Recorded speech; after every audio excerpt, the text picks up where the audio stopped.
Good afternoon, Scott Redler, T3 Live. Welcome to today's recap. So a little bit of a perfect little formula against the Bulls today, but they really didn't get cracked too hard. Over the weekend, you had the numbers come out on China, how their imports are slowing, their exports are slowing. Basically, the whole country's slowing. So the question is, can the PBOC help them out? They've been under a little pressure, and that momentum in China, as far as even the Chinese indices, haven't been so intact. Ever since that big actual down day in the Shanghai, it's been choppy over there. The real culprit, I think, for our weakness today happened to be Greece. And I know we've heard the story over and over and over again, but I don't think anyone really wants to see a Greece exit. Nobody will have any idea what it'll look like, where the contagion will go, who will want to be next. And it's a big conundrum when you have $240 billion owed. So they don't want to do austerity because then they can't have any kind of working class or what. I don't even know. It's so beyond everyone's comprehension that I do think the best case scenario, I guess, short term would be if they stay in some kind of bond offering and then, we get that out of the way until 3 years from now when we have to deal with it again. But ultimately, it's still so much bad money, or good money after bad money, and they're getting tired of it. And that guy was elected, he's playing his cards. He's playing that big game of chicken, but the road was like this, and now it's getting like this.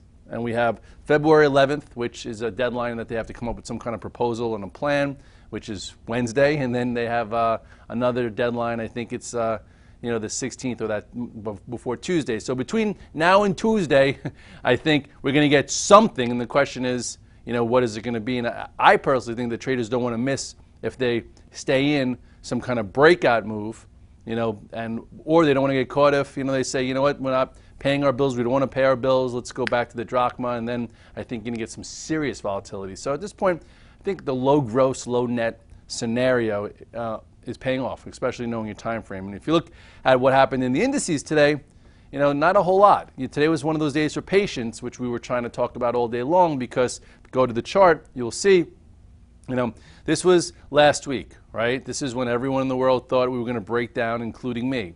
And you had that red dog reversal, had me switch gears, got out of my shorts, had a little follow through to it, that next day, okay? And then right back to the top of the range. Question was, were we going to break above this 2064, head back to highs after a quick move?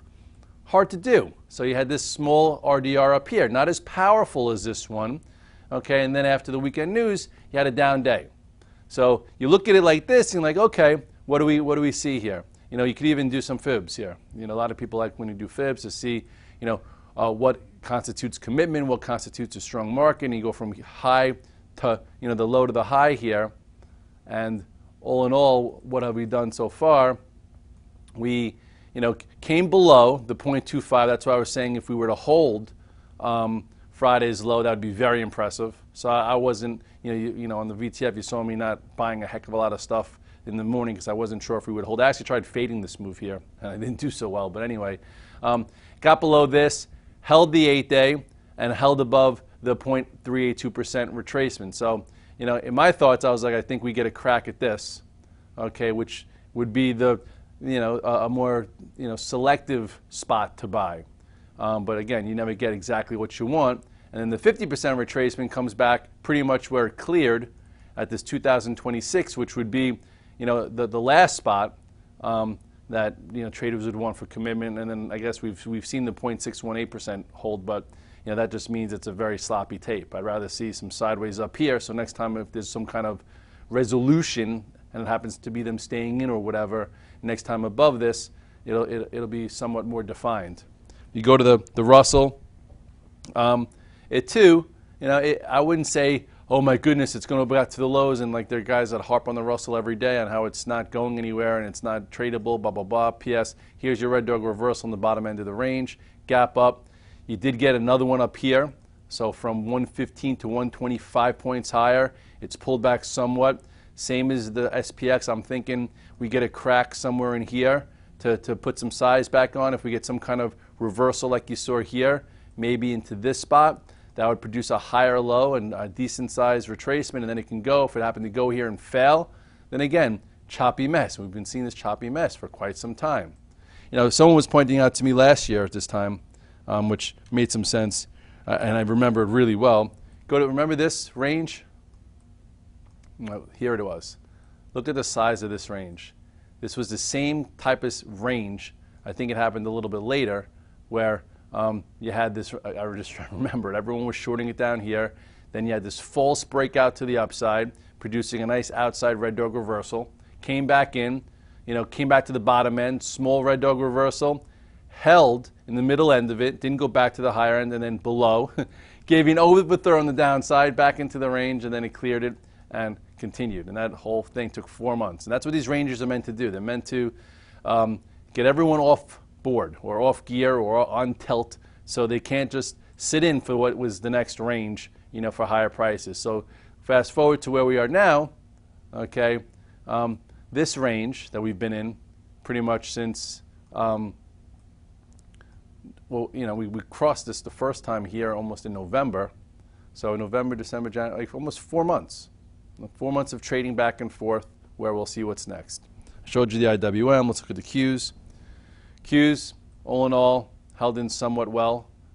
This too had a, from bottom end of the range down here, or even a little bit tighter from there to the upper end, reversal somewhat on Friday, and this too held higher. But again, it's only an inside day. Is it a false sense of security? Because if you remember on the spiders, just to, I don't want to put fear in anyone's head, but I remember right here, this is when I think I had the most longs I had for the whole year. Okay, this was a big move off lows, inside day Friday, held here. I'm like, oh my goodness, if we break above this, I need to be long. I was long 5 or 6 things, and then that Tuesday morning, we were down 280 points in the Dow, if you remember, in the first 20 minutes. So I had to clean out my longs and say, you know what, I'm going to, reevaluate, which was good because look what happened the next day. Gross to the downside, so I felt a little bit better about myself. And then, we hovered and did the reversal and blah, blah, blah. So here we are now, going sideways, not falling apart. So again, no big bets yet. You look across the board to figure out where to put some money. I know last week, all of us, including me, was buying the heck out of Apple, hoping it would break above 120, give you a move to 122 to 124, make a lot of money. Didn't happen. So this week, I think everyone's like, who cares about Apple? And I just don't want you to lose sight of it, because that's what the market, again, is meant to do, make you lose sight of a situation. And this, all in all, still above the 8-day, let it catch up, showed some relative strength today, still above the earnings gap, and still never really closed above 120. So next time it gets above this, maybe it won't look back and we'll get what people expected last week, but nobody will be in it. And I can just imagine traders on the floor saying, I was trading it last week for 120. I had so much size, and then they don't go to it this week. So, put last week behind you. I would put a little bit on now, just, hopefully have some options on. I still have those options on for next month just in case. And next time it gets above there, we'll see if there's volume. We'll see if there's a better trade. As far as like the 2 good earnings plays, which are showing some leadership still, LinkedIn, talked about the gap. I thought if it went in, it could be vulnerable. Never went into the gap. Going sideways. Let's see how long this happens before maybe taking out that high. I'm a little bit more focused on Twitter. Twitter gave you a nice inside day also. Never even got down to that gap. Went from red to almost green. At some point, we'll see when this gets taken out or if it gets taken out. If we get a good trade there, keep this on the radar. Facebook, some people were pressing early morning, and Facebook did what Facebook does. Tries to make everyone upset. And you had a small reversal here.